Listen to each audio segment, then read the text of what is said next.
Welcome to the Salmon Runs YouTube. Enjoy the video. You start with admin rights and a stable device. This matters because changing DNS needs elevated access.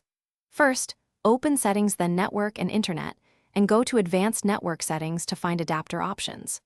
Once done, right-click your active adapter and choose Properties, or open Command Prompt as Administrator to run ipconfig to view current DNS.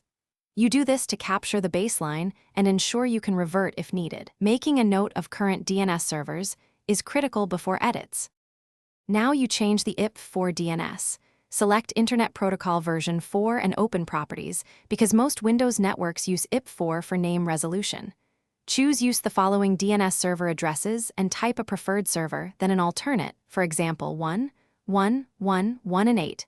8, 8, 8 are public options. After entering values, click OK and close to apply. Once applied, flush the resolver cache with ipconfig/flushdns so Windows discards old entries and begins querying the new DNS servers immediately. Finish by verifying.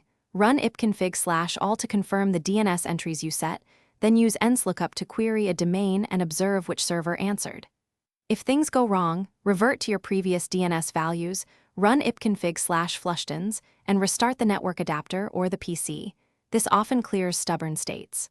Also make sure a firewall, VPN, or parental control app is not intercepting DNS. If necessary, try an alternate public DNS to isolate whether the problem is server-side or local. Thanks for watching. Consider subscribing if we helped you.